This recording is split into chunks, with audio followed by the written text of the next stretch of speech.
Yo le aviso. Hola, ¿qué tal? Bienvenidos a esta conversación entre amigos que decidimos tener el día de hoy junto con Mauricio Cárdenas. Yo soy Mauricio Reina. Algunos de ustedes nos identifican por nuestro trabajo en la vida pública, en los medios, en la economía, y para otros pues nos estamos presentando. Qué bueno que estén acompañándonos y que hayan cumplido con esta cita, que originalmente estaba prevista para tocar como 5 grandes temas globales. Habíamos hablado, por supuesto, del mercado laboral, habíamos hablado del nuevo orden internacional, de los autoritarismos, de la globalización, pero vamos a ver si nos da la gasolina. Queremos respetar el horario de ustedes de 1 hora de discusión, y digo si nos da la gasolina porque vamos a arrancar por un tema que es el tema del día definitivamente, y es el tema del desempleo. Por supuesto, ahí vamos a entrar al mercado laboral, pero estamos hablando de unas cifras que son escandalosas. Esperábamos que el desempleo fuera a aumentar en medio de esta parón de la economía de la pandemia, y resulta, Mauricio, revisando las cifras que sacó el DANE, tenemos para el total nacional 19.8% de desempleo. Total nacional, 19.8% de desempleo. Quiero recordar que en FEDesarrollo habíamos hecho estimativos que en el peor escenario, al final del año llegábamos a 19%, es decir, en un mes llegamos a lo que habíamos previsto en FEDesarrollo como el peor escenario del año.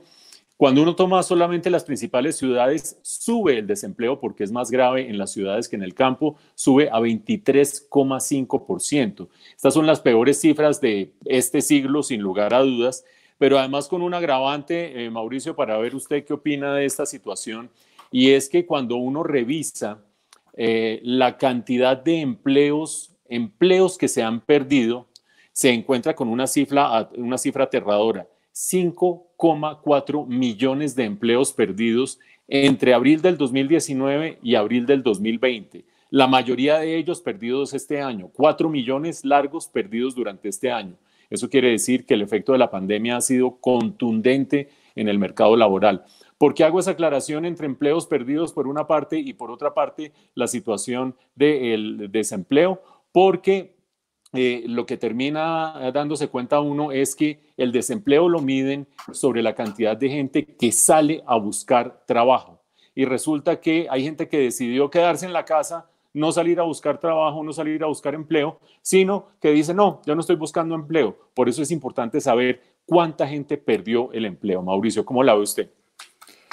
Pues entre anoche que grabamos un corto video invitándolos a ustedes a participar de este conversatorio, y hoy pues han pasado muchas cosas, pero sin duda alguna la más importante de todas, y no podemos dejar de hablar de eso, son las cifras del desempleo que acaba de publicar el DANE esta mañana.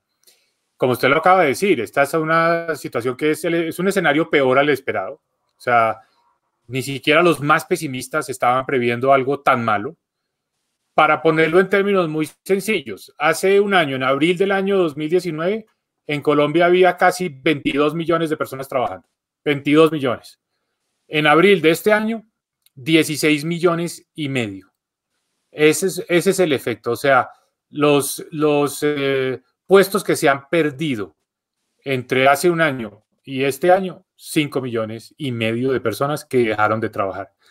Pero al mismo tiempo hay mucha gente que no solo no está trabajando, sino que dejó de salir a buscar trabajo.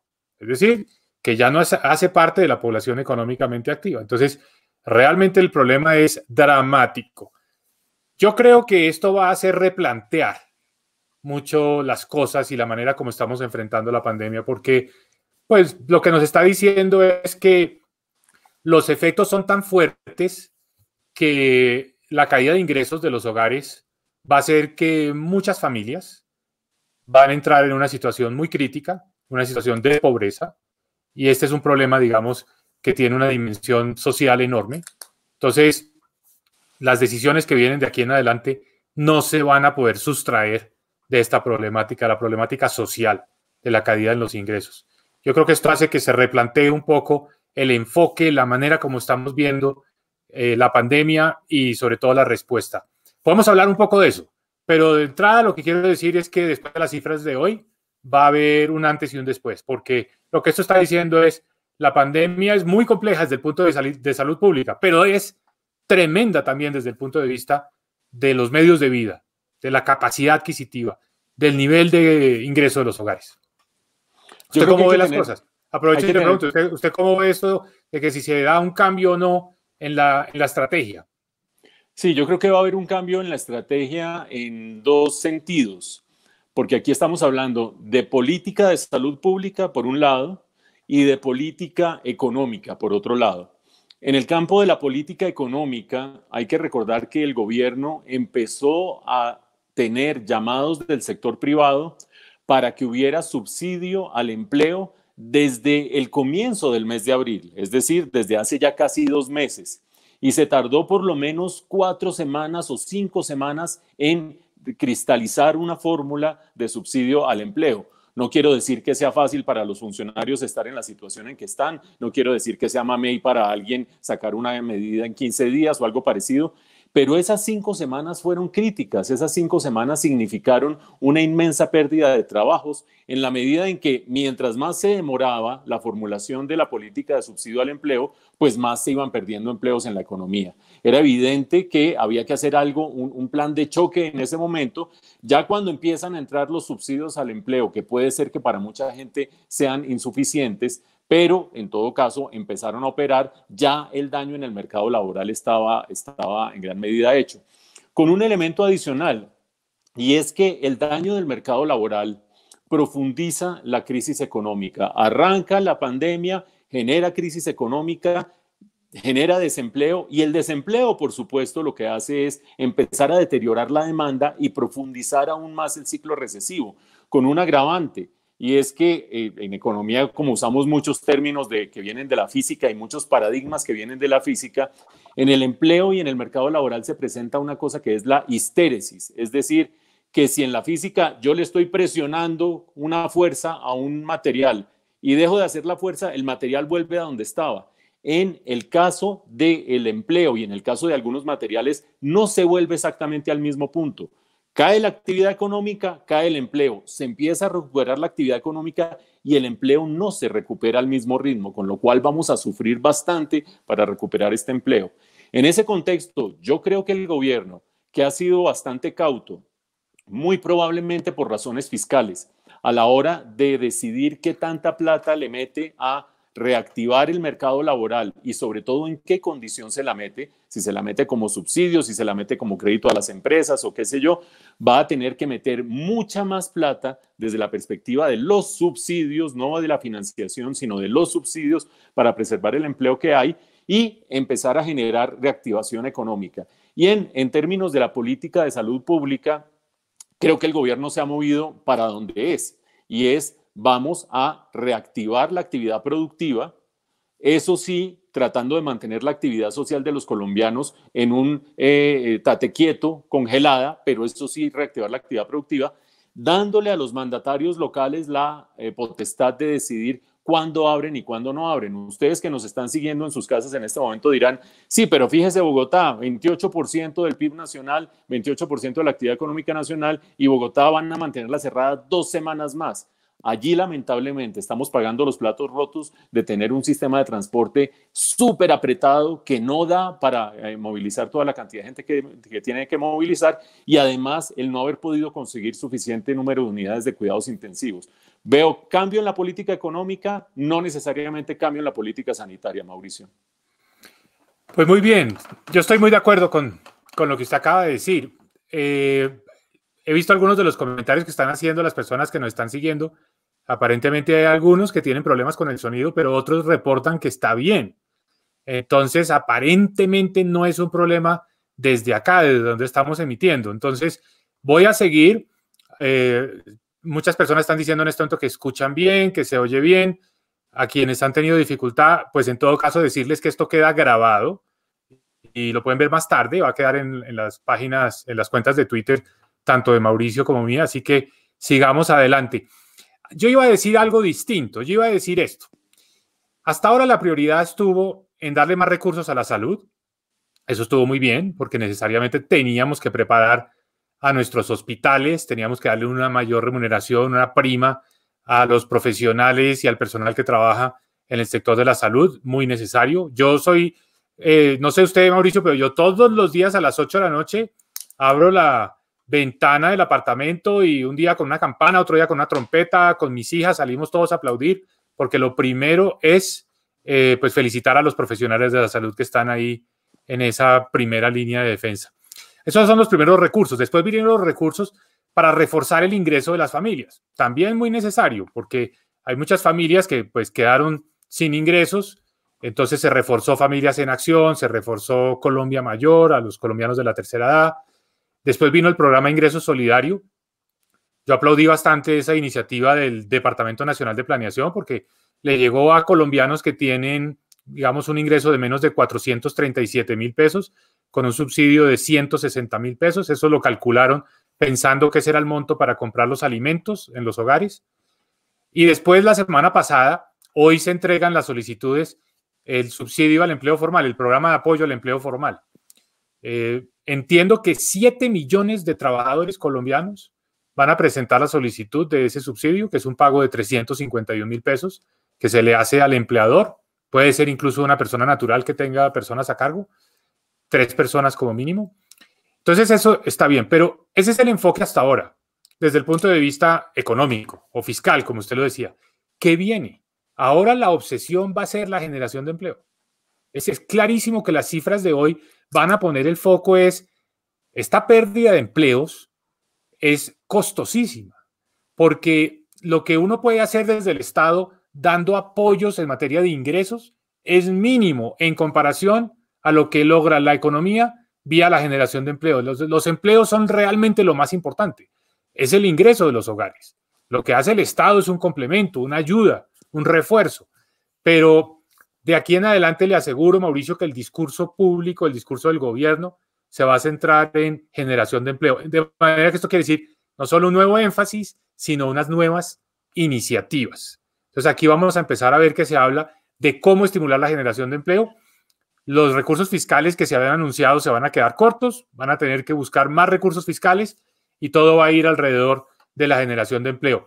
¿Dónde? ¿En qué sectores? ¿En qué condiciones? Yo diría, lo primero es que esto va a llevar a que seamos realistas y vamos a reconocer que seguramente las medidas de apertura de la economía van a acelerarse un poco, claro, manteniendo en confinamiento a las personas de mayor riesgo, como son los colombianos de más de 70 años, personas que tengan algún tipo de preexistencia médica, en fin, todo esto se va a hacer con cuidado, pero esto que pasó hoy va a llevarnos a que las medidas de apertura se tomen más rápido. Ojalá con muchos protocolos, es decir, todos tenemos que ser muy conscientes de que si vamos a salir, tenemos que practicar el distanciamiento, tenemos que usar mascarilla, tapabocas, que tenemos que lavarnos las manos, que tenemos que mantener también unos protocolos de no generar congestión o demasiada densidad, ni en un centro comercial, ni en un almacén, ni en un bus.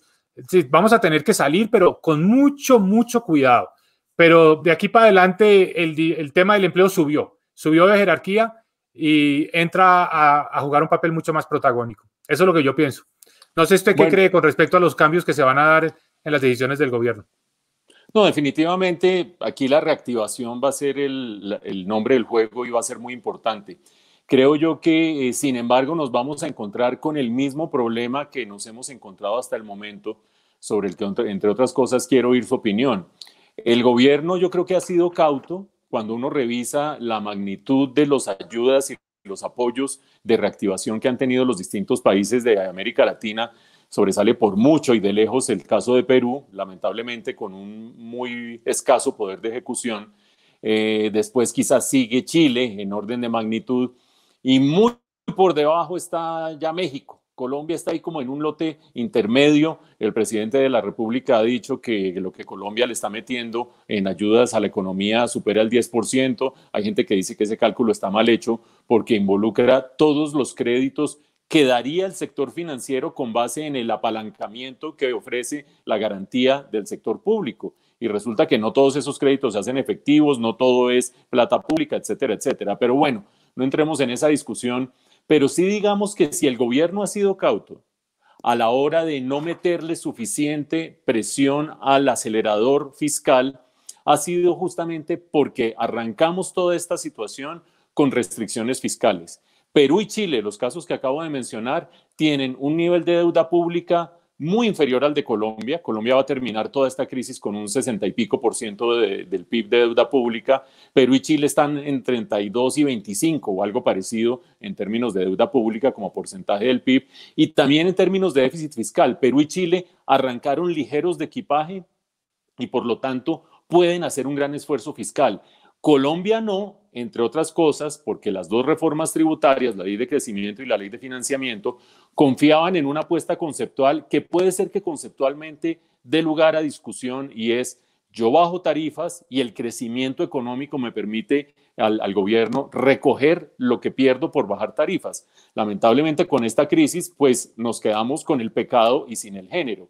Y en ese contexto, la pregunta que le quiero hacer a usted que tiene experiencia en esas lides es, cuando uno tiene a las calificadoras de riesgo, observándolo, cuando de las tres calificadoras de riesgo hay una sobre todo que nos tiene en peor concepto que las demás, pero en general las tres observándonos muy de cerca, cuando tienen presente que esas dos reformas tributarias tenían una apuesta muy complicada con la reducción de tarifas y cuando partimos de una situación de deuda pública y déficit fiscal relativamente desfavorables para el contexto de la región, ¿de dónde puede sacar el gobierno más recursos para decidir o para hacer lo que usted está diciendo? Y es, me la voy a jugar toda por la creación de empleo y toda por el crecimiento. ¿De dónde puede sacar plata sin que nos vaya a caer de repente una reducción adicional en la calificación de riesgo, que para Colombia sería fatal?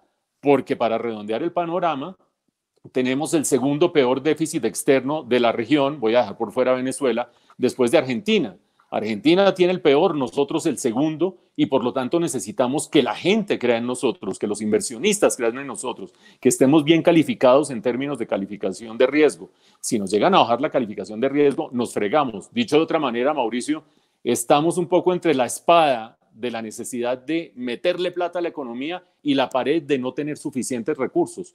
¿Usted qué piensa de esa situación? No, eso es muy cierto. Ese dilema está ahí, ese es muy cierto. Pero, hombre, cada día trae su afán.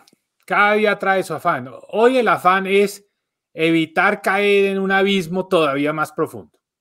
O sea, con una cifra de desempleo del 20%, donde se han perdido el 25% de los empleos en Colombia, realmente la prioridad es evitar que el colapso sea mayor. En este momento, para eso existen los gobiernos, para eso existe la política fiscal.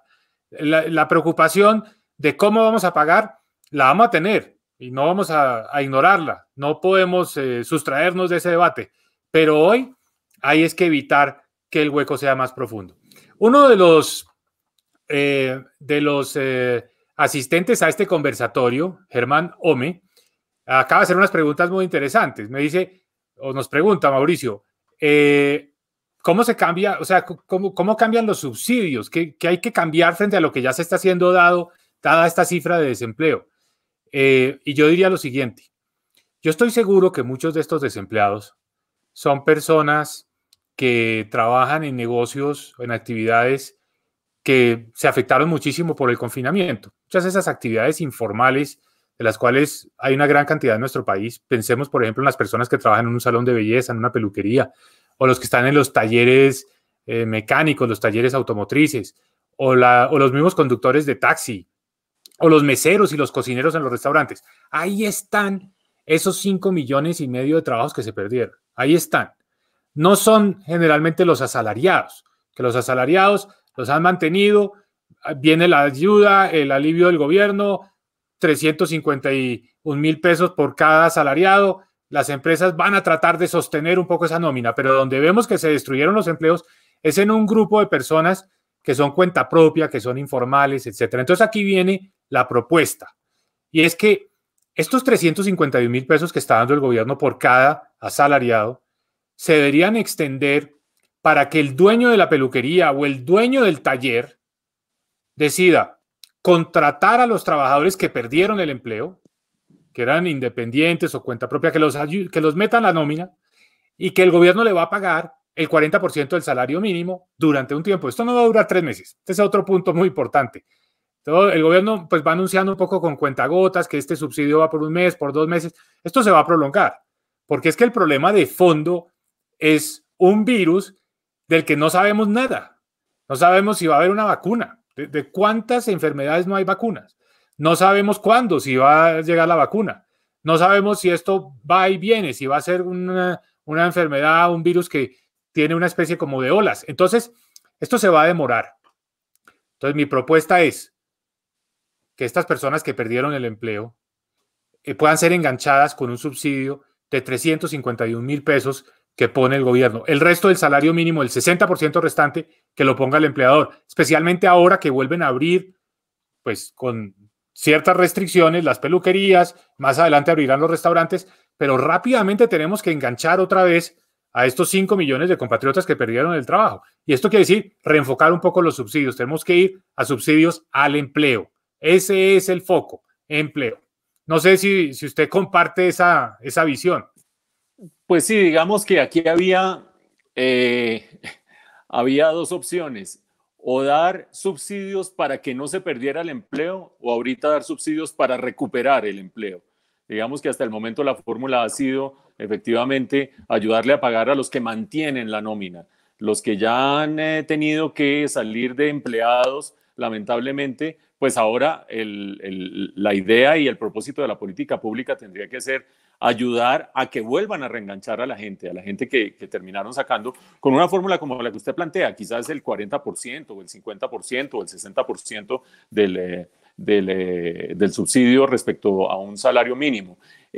Ha habido, por supuesto, críticas acerca de que el subsidio es demasiado limitado, el pensar uno en 350.000 pesos para una persona que tiene que mantener una nómina de varias personas. Y ha habido también críticas en cuanto a que no debería durar 3 meses. Yo estoy de acuerdo, distintos programas van a salir y va a durar más y va a tener un mayor costo fiscal, sobre todo después de estas cifras de desempleo.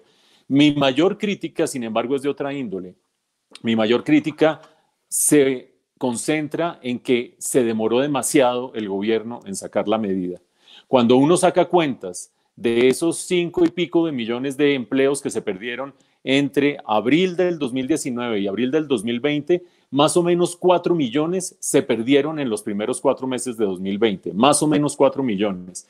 Y de esos, la inmensa mayoría se perdió entre finales de marzo y todo el mes y las semanas que corrieron del mes de abril. Por lo tanto, creo que allí se necesitaba rapidez en la reacción.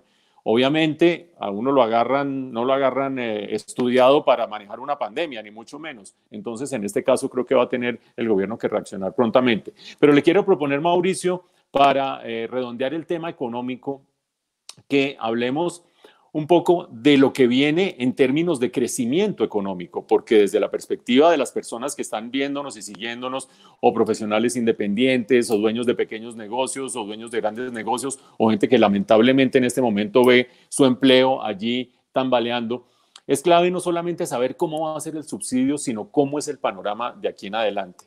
Como hemos dicho, que todo depende de la política de salud, es decir, de cuánto se abra y se cierre la economía y de dónde se abra y se cierre. Lo más probable es que vayamos a tener una apertura significativa en buena parte de las economías regionales que mantengan el virus a raya. A raya quiere decir manteniendo el uso de unidades de cuidados intensivos bien por debajo del 70% de la capacidad instalada de unidades de cuidados intensivos. Allí no habrá mayores restricciones para la actividad productiva, se mantendrán las actividades sociales restringidas porque si no se desordena la curva de infecciones. Pero en las regiones donde haya problemas de ocupación de unidades de cuidados intensivos, por ejemplo Bogotá, vamos a tener una especie de acordeón en que se va a abrir un rato, se va a cerrar, se va a abrir un rato, se va a cerrar, y eso es casi que impajaritable desde el punto de vista de lo que va a pasar en la capital del país, que es 28% del PIB nacional más o menos. En ese orden de ideas, creo yo que para los negocios, para los profesionales, para las personas independientes que están viendo cómo organizarse, casi que hay que pensar en términos de aquella propuesta de unos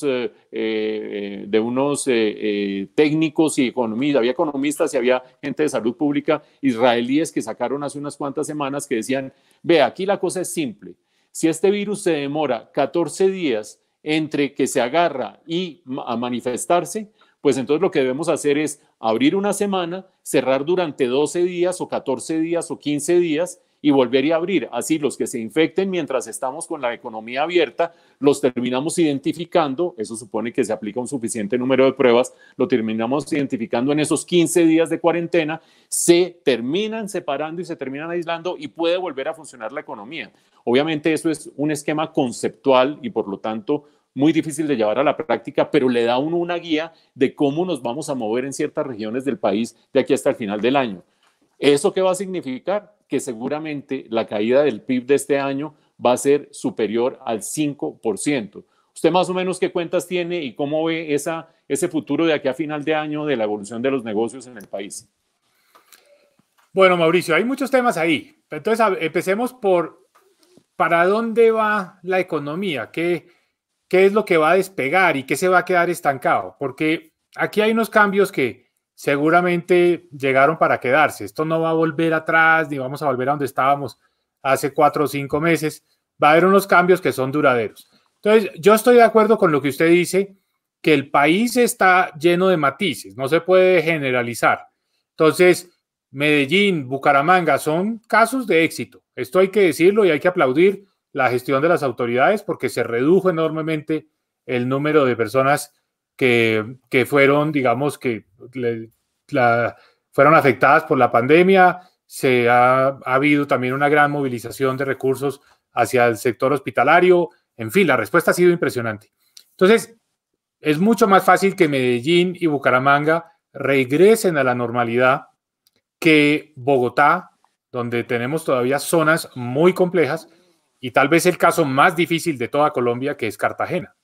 Entonces, aquí va a haber matices, va a haber más normalidad en unos sitios que en otros, pero al mismo tiempo va a ser necesario mantener un cierto aislamiento entre ciudades, es decir, no solo que las personas que salen a trabajar en Medellín se cuiden y en Bucaramanga se cuiden, sino que vamos a tener que reducir, pienso yo, la interacción entre nuestras ciudades y entre nuestras regiones para poder mantener las cosas donde están bien en ese estado.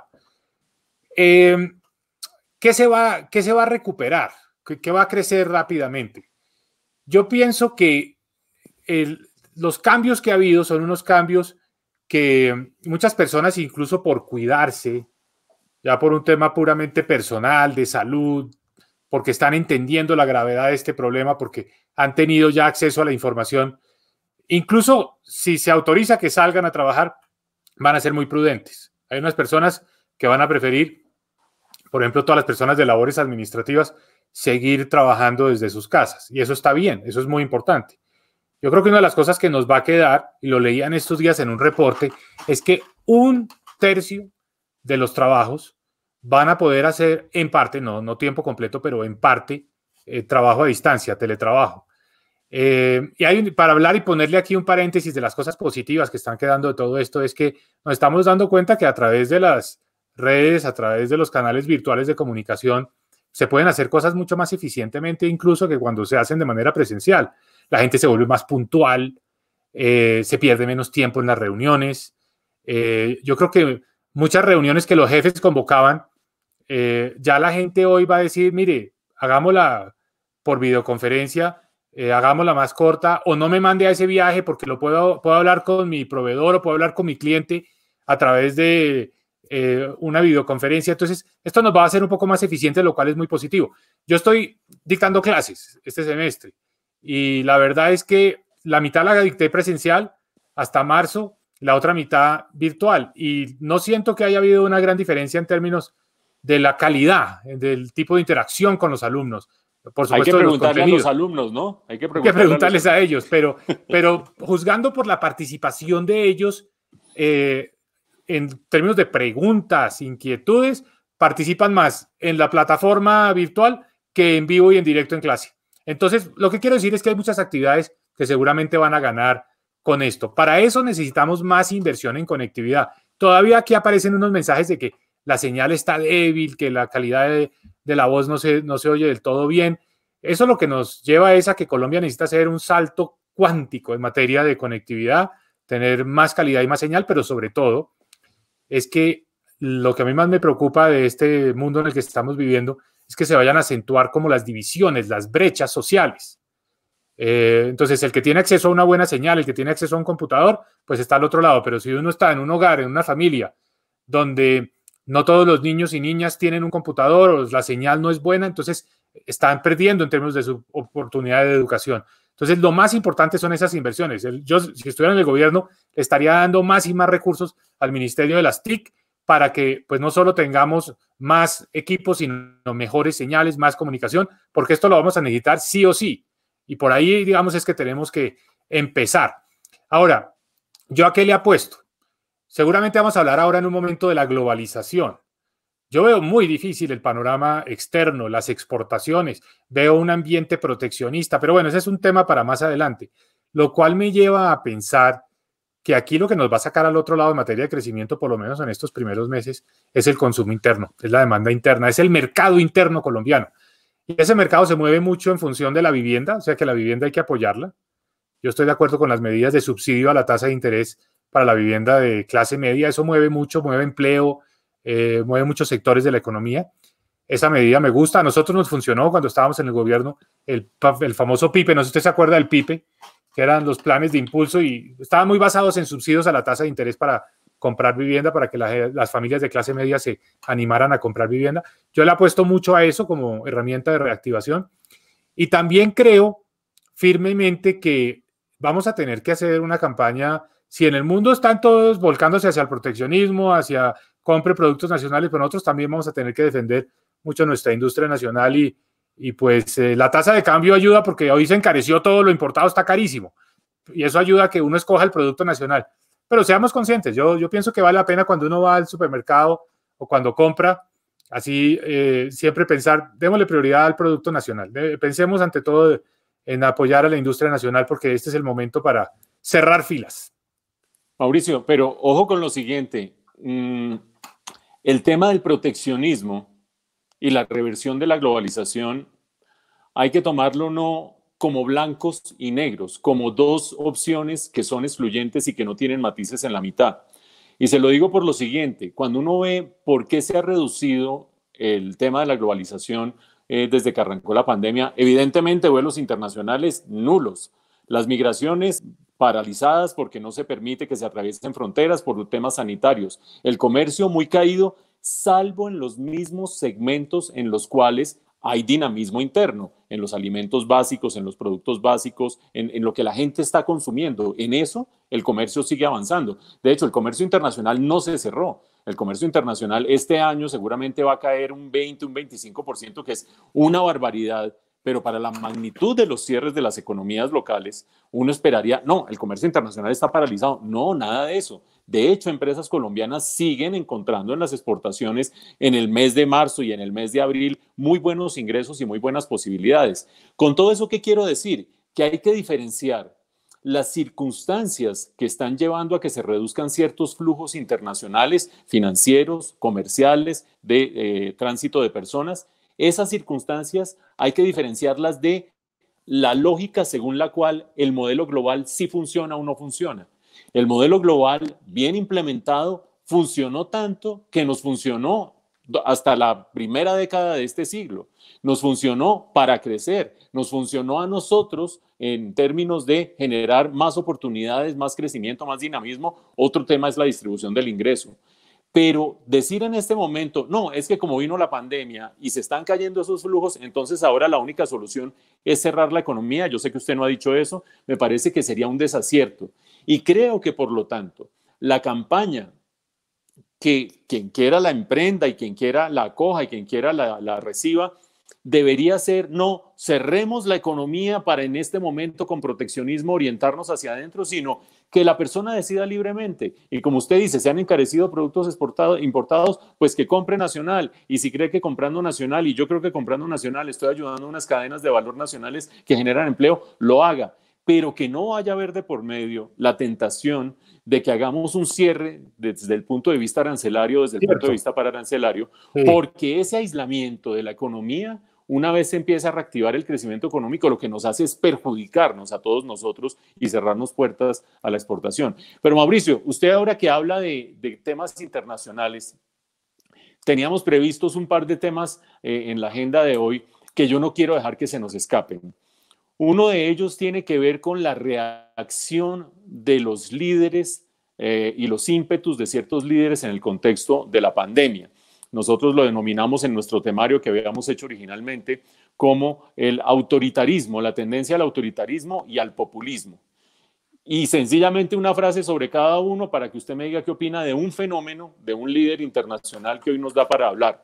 Desde el punto de vista del populismo, pues imagínense ustedes, van a venir las próximas elecciones en Perú el año entrante, en Colombia, en unos cuantos meses más adelante, en toda la región, con unas economías que van a tener un desempleo brutal. Ese es el terreno abonado perfecto para que llegue un populista y diga, a mí no me importa la eficiencia ni la estabilidad fiscal, ni me importan las calificadoras de riesgo, ni lo que digan los ortodoxos. Aquí lo que hay que hacer es imprimir plata y gastar y empezar a darle empleo a todo el mundo, cosa que evidentemente no es sostenible en el mediano plazo. Por lo tanto, uno terminaría metido en la camisa de 11 varas de unos líderes populistas que terminan recurriendo a que la gente está desesperada en el asfalto para terminar metiéndonos en un modelo que, si ustedes quieren, se lo resumo, podría terminar como Venezuela. Pero además de eso, desde el punto de vista del autoritarismo, los líderes de la región, algunos de la región, otros del mundo, arranquemos por Hungría, si ustedes quieren, con los poderes, con el liderazgo omnipotente que le terminó dando el Congreso al primer mandatario húngaro, si quieren pasen por Serbia, si quieren pasen por El Salvador, si quieren pasen por donde ustedes quieran. El Economist estaba haciendo el otro día un análisis, más de 80 países que han declarado estado de excepción a raíz de esta pandemia. Y en muchos de esos se han dado poderes especiales para el Ejecutivo que pueden terminar en donde sea. Con estos dos elementos, autoritarismos, populismos y esos riesgos políticos, hay una pregunta que yo sí le quiero hacer a usted porque quiero conocer su opinión al respecto. Alguien que siempre nos da de qué hablar, que se llama Donald Trump. Y de Donald Trump uno podría hablar muchas cosas, pero me quiero concentrar en una que es tema de esta semana, porque de allí se desprenden todas las demás. Y es esa pelea que casó con Twitter. Ustedes se acordarán que Twitter hace unos cuantas semanas empezó a usar un nuevo recurso en el cual, para evitar las fake news, las noticias falsas, cuando detectaba en línea de tiempo de alguien una noticia que podía ser falsa, pone un avisito que dice, recomendamos, pocas palabras, estoy parafraseando, recomendamos que chequee los hechos porque esta información puede ser falsa o puede no estar bien confirmada. Le puso hace 3 días, por primera vez, en un acto que nadie se imaginó que fuera a hacerlo, le puso esa leyenda, un mensaje de Donald Trump, en concreto un mensaje de Donald Trump que decía, los votos por correo no sirven, eso va a ser un fraude. Todo a raíz de que gobernadores estatales están propendiendo porque haya votación por correo para las elecciones de final de año, algo que Donald Trump considera que va contra sus intereses. En esa pelea entre Donald Trump y las redes sociales, primero con Twitter, después hace tiempo con los medios tradicionales y con el Washington Post y con el New York Times y con CNN, en medio de todo este despelote de la crisis del coronavirus, ¿usted qué cree que va a terminar pasando? ¿Que se consolida un liderazgo populista como es esencialmente el de Donald Trump o que termina la sociedad reaccionando, para meterle además el ingrediente de los levantamientos de Minneapolis de estos días, reaccionando contra esos ímpetus autoritarios? ¿Usted qué piensa? Esta mañana participé en una teleconferencia con el grupo del que yo hago parte en la Universidad de Columbia, en Nueva York. Y si usted me dice, descríbame el ambiente que había, le puedo decir que éramos unas 40 personas de mucha diversidad, que somos los que hacemos parte de ese centro. Y la palabra que yo utilizaría es pesadumbre. Había unos temas en la agenda, unos temas de fondo, de la agenda de investigación, etcétera, pero se fue toda la reunión hablando sobre lo que está pasando en Estados Unidos, y los que intervinieron y explicaron sus puntos de vista lo hicieron con una profunda tristeza, porque dicen, mire, en este momento que nuestra sociedad debería estar dedicada a enfrentar el coronavirus y a ver cómo vamos a salir de este lío y todos los estragos que ha generado, tenemos que enfrentar unas batallas y unas guerras que no deberían existir. Lo que está pasando en las calles de muchas ciudades de los Estados Unidos es realmente increíble. Uno cuando ve eso piensa que eso es de las películas de los años 60, pero no, pasa hoy en día. Como los abusos de autoridad, la forma como no se respetan los derechos de las minorías. En fin, esto es realmente una cosa que uno dice, estamos en pleno siglo XXI y está pasando. ¿Qué pasó con las redes sociales? Eso que usted pregunta es muy importante, como que el ejercicio del autoritarismo, y pongámosle el autoritarismo populista, está llegando a unos extremos increíbles. Ayer Donald Trump sacó por Twitter un trino que decía, si hay saqueos, habrá disparos. O sea, como quien dice, todas estas manifestaciones, si rompen vitrinas, si se entran a robar los almacenes, la policía tiene la orden de disparar. Twitter hizo uso de, digamos, una intervención que hace cuando hay trinos que considera que pueden incitar cierto tipo de comportamientos. Twitter dijo, no, esto no lo censuró, pero dijo, este es un comportamiento esta es una expresión que puede incitar a la violencia. Esa fue como una calificación que hizo Twitter. Pues esta mañana el gobierno del presidente Trump ya sacó una orden ejecutiva, que es como el equivalente de un decreto, donde lo que dice es que van a investigar 16,000 casos de quejas que han recibido la Casa Blanca de personas que consideran que las redes sociales están censurando sus derechos a la libre expresión, o que están manipulando, o que están generando, digamos, como algún tipo de tergiversación. Y le da órdenes a los fiscales en los diferentes estados de que inicien investigaciones.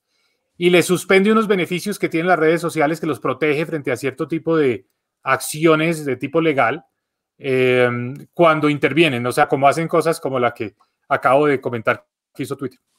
Esto es ejercicio del autoritarismo, esto es entrar ya en un terreno donde estamos hablando de poner un poco a todas las redes y la libertad de expresión en una clara amenaza. Pero traduzcamos esto en nuestro medio, Colombia, vengámonos para Colombia. Entonces, yo soy de los que he dicho, y pues lo repito acá, y usted creo que hizo una crítica válida y estoy de acuerdo de que hay cosas que se podrían haber hecho más rápido y está bien, yo creo que está bien esa crítica, pero si yo fuera a hacer el balance, yo diría que el gobierno ha respondido bien a lo que ha pasado. Es decir, la situación ha sido muy abrumadora, muy súbita y el gobierno rápidamente ha montado unos programas. Claro, uno hubiera querido que se hubieran hecho más rápidamente, pero digamos que la respuesta de Colombia ha sido buena y eso se ve también en las cifras, por ejemplo, del número de personas contagiadas y afortunadamente el número de fallecidos, que es más bajo que en otros países. Pero esto apenas está empezando. Esto es como si estuviéramos en un partido de béisbol, estamos en el segundo inning. Eso le falta mucho. A esto le falta mucho y lo que le falta va a significar más gasto y más déficit. Este no es el momento de preocuparnos por el pago de las cuentas, pero sí las cuentas, las facturas hay que guardarlas todas, porque hay que pagarlas. Colombia es un país que paga las cuentas. Entonces, ¿cuál es mi preocupación? Que llegado el año 2021, cuando este problema haya desaparecido o esté ya en camino de desaparición, alguien aquí con esa filosofía populista, autoritarista, diga, no señores, estas cuentas no hay que pagarlas. Vamos a incumplir. No vamos a honrar los compromisos. Ese mensaje, pues, puede calar en ciertos sectores de la opinión que dicen, uy, nos aliviamos de que no nos vamos a tener que cobrar unos impuestos para pagar esas cuentas, no vamos a tener que empezar a ser más austeros o van a recortar el gasto público. Eso puede sonarle bien a alguna gente, pero sería desastroso para Colombia, porque sería comprometer nuestras posibilidades de crecimiento futuro, porque nos volveríamos un país de alto riesgo, nos volveríamos un país, como usted dijo hace un momento, estilo Venezuela, ¿no? Entonces, claro, hay un alivio en el corto plazo de que alguien dice de manera populista, no olvidémonos, no paguemos la deuda, estos son compromisos viejos, el mundo cambió, vamos a cambiar de modelo, ya el modelo que había no sirve. Esos cantos de sirena pueden calar en un electorado que va a estar afectado con el efecto del mayor desempleo, de la reducción de ingresos y que el populismo llegue a Colombia. Eso es lo que tenemos que evitar. Yo personalmente creo que ese sería un pésimo escenario para Colombia. ¿Qué le conviene a Colombia? Es decir, mire, vamos a salir de esto con pragmatismo y con mucha responsabilidad. O sea, estas cuentas hay que pagarlas, no todas en un solo año, por supuesto. Vamos a tener que tomar un tiempo, vamos a hacerlo gradualmente, vamos a volver a la normalidad en un plazo de tiempo razonable, pero vamos a ser serios y vamos a ahorrar los compromisos. Vamos a ir a lo que ha sido como la tradición colombiana de un manejo prudente y un manejo responsable, porque eso es lo que ha mantenido la confianza, la inversión, el crecimiento, las oportunidades. Eso es lo que ha hecho que Colombia realmente haya tenido mejor desempeño económico en los últimos 20 años que muchos otros países. Entonces, mi temor con el populismo es que encuentre el año entrante un caldo de cultivo en Colombia cuando llegue el momento de pagar todas estas cuentas. Bueno, Mauricio, para abordar la recta final de esta conversación, le quiero proponer que cambiemos un poco de tercio, cambiemos un poco el enfoque. Son todos los mismos temas, qué va a pasar mañana, pero visto desde otra perspectiva.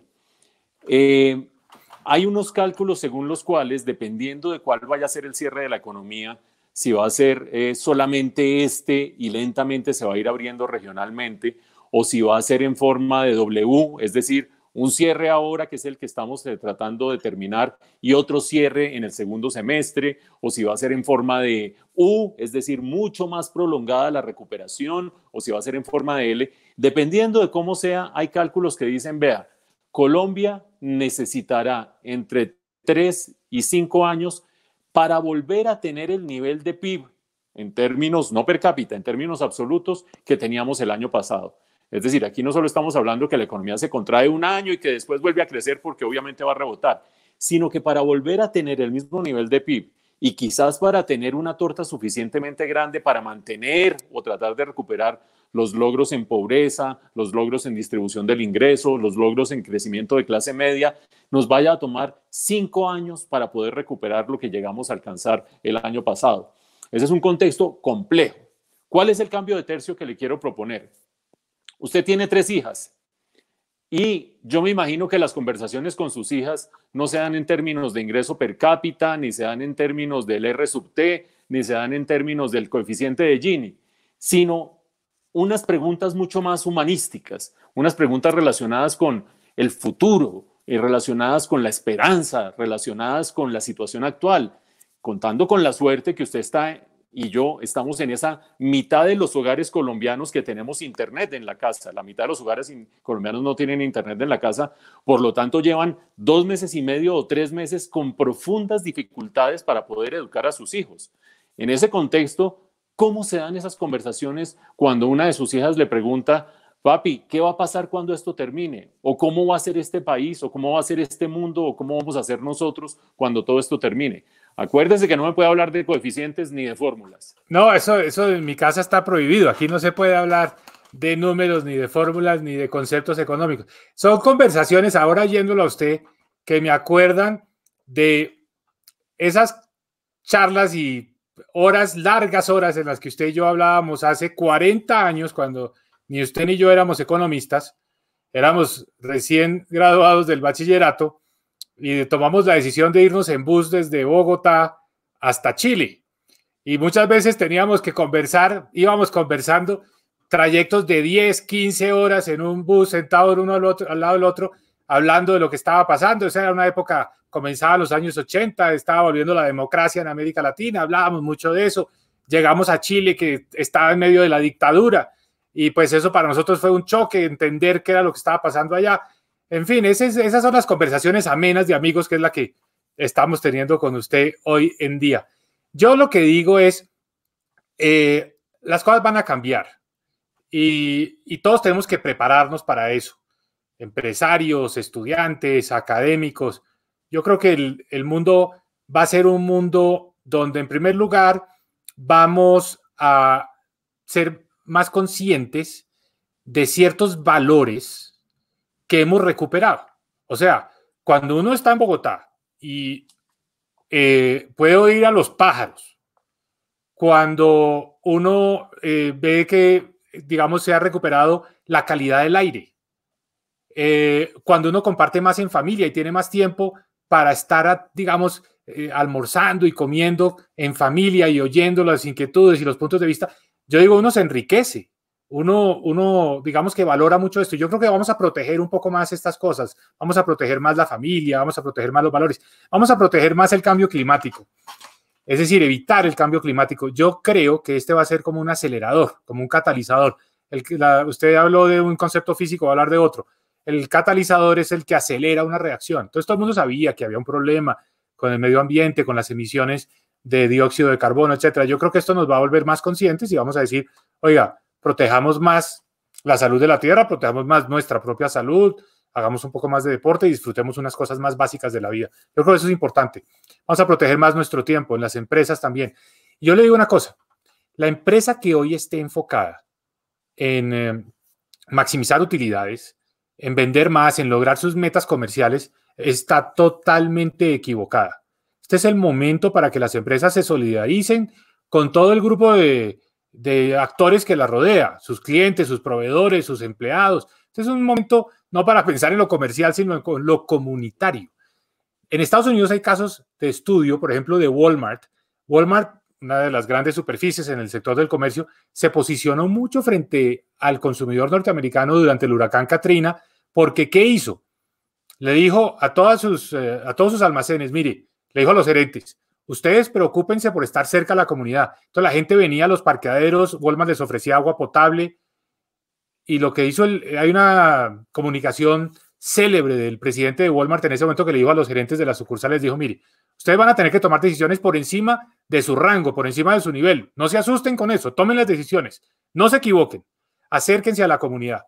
Esto fue muy importante para que esa marca sea una marca tan potente hoy. Entonces yo le digo a los empresarios colombianos, este es el momento también para pensar en esos términos, para decir, oiga, de pronto aquí hay es que buscar cómo ayudar, cómo generar como una empatía, como una solidaridad con la gente, con el consumidor, y eso va a tener un dividendo a largo plazo tremendo. No se preocupen tanto por las utilidades de hoy, preocúpense por el posicionamiento, porque también pueden hacerlo mal y salen marcados. Hubo empresas, no voy a mencionar cuál, por ejemplo, cuando el 11 de septiembre, cuando el atentado a las Torres Gemelas, hubo empresas que aún en el peor momento, en sus tiendas en esa zona, vendían el agua.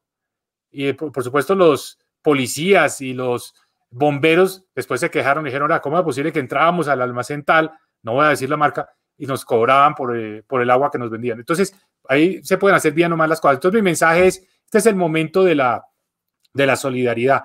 Y otra cosa, y con esto termino, cada empresa tenía un plan de inversiones en enero de este año. Voy a abrir una nueva sucursal, voy a comprar una nueva maquinaria. Ese plan de inversiones hay que tirarlo a la basura. Hay ahora que hacer un nuevo plan de inversiones, donde seguramente en vez de hacer sucursales van a tener que mejorar el canal virtual para vender sus productos. En vez de pensar en más maquinaria para modernizarse, de pronto contratar más mano de obra. O sea, hay que cambiar el chip porque el plan de inversiones de enero no sirve hoy. Hay que pensar en otro esquema. De manera que esos son como algunos de los elementos que yo veo que están cambiando. Y a los estudiantes ¿sí? Lo decía, hablaba anoche con una de mis hijas. Me dijo, papá, me cuesta trabajo seguir las clases por computador, no me logro concentrar igual. Entonces yo le dije, mira, yo como profesor tengo que hacer un esfuerzo por comunicarme y transmitir el mensaje y enseñar. Tú también tienes que hacer un esfuerzo por aprender, no distraerte, concentrarte en la pantalla, tratar de seguir la clase como si estuvieras en el salón. O sea, todos tenemos que hacer un esfuerzo porque esta es la nueva normalidad. Y yo creo que es buena porque va a democratizar la educación. Vamos a tener acceso a las mejores clases del mundo simplemente oprimiendo un botón, y lo que tenemos es que aprovechar estas tecnologías y acomodarnos, adaptarnos, no decir, no, yo para esto no soy bueno, no, tenemos que lograrlo. Eso es lo que yo estoy viendo así en términos familiares de lo que se habla en el comedor de mi casa. Un par de comentarios finales. Bueno, pues ojalá que en el comedor de su casa hablen algo adicional a las cuestiones de geopolítica, política y economía internacional y la reacción de Walmart frente al huracán Katrina. A veces hablamos de cine, pero decimos el experto es Mauricio Reina, porque usted es el que le puede recomendar una buena película para ver en estos días. ¿Cuál es la última película? Bueno, ¿Cuál es la película? Ya le voy a decir, pero vea, déjeme le reacciono a dos cosas que usted dijo ya para ir terminando esta conversación. La primera tiene que ver con el tema de la solidaridad. Yo creo que esta situación ha despertado en mucha gente un espíritu solidario, pero en otra gente no. Y yo creo que sería muy ingenuo pensar a estas alturas que la humanidad se transformó y que la naturaleza humana se transformó. Creo que hay una sensibilización adicional hacia ciertas cosas, hacia que uno de repente oye a los mariachis en la calle o oye la serenata en la calle, etcétera, etcétera, y ve la gente que está tratando de salir a vender los aguacates, etcétera, etcétera. y tener alguna reacción frente a eso, por supuesto, aparte de haber participado en las distintas recolectas de plata que se han hecho, tanto públicas como privadas. Pero yo creo que en últimas, cuando usted habla de las empresas y de la reacción de las empresas, hay que aludir a un gen mucho menos filantrópico, a un gen mucho más egoísta, si usted quiere. Si las mismas empresas quieren sacar adelante el concepto de sostenibilidad, tienen que ser mucho más solidarias hoy. No desprenderse de cualquier cosa, sino pensar en la siguiente lógica.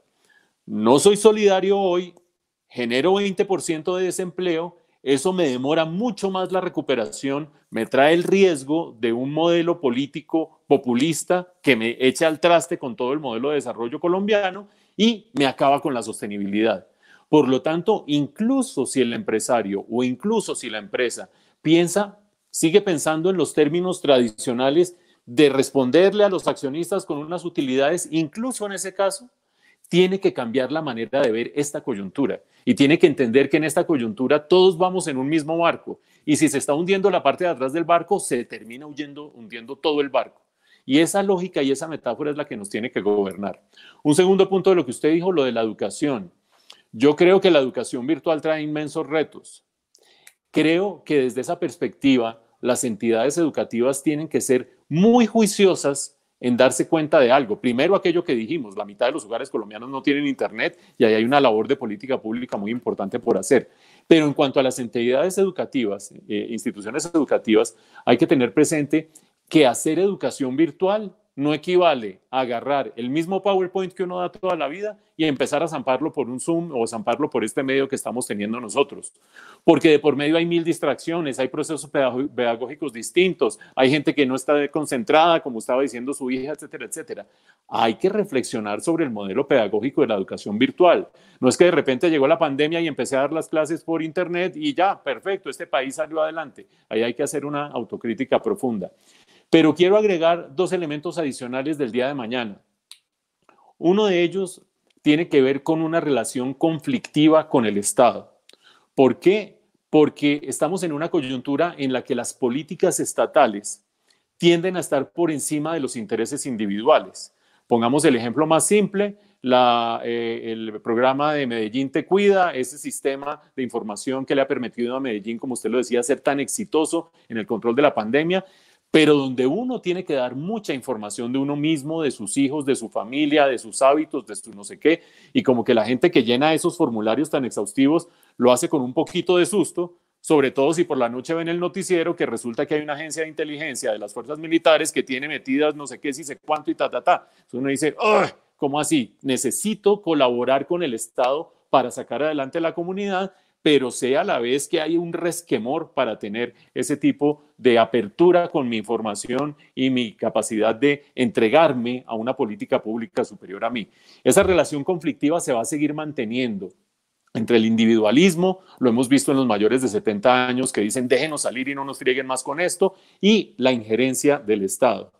Y de otra parte, algo muy importante para el día de mañana que hoy en día lo estamos reflexionando todos, y es ¿qué es lo que verdaderamente nos produce placer? Creo que son cada vez más los casos de la gente que se reporta con psicólogos, con distintas agencias de salud y demás, o con depresión, o con ansiolíticos, o qué va a pasar el día de mañana, o con encierros y conflictos domésticos.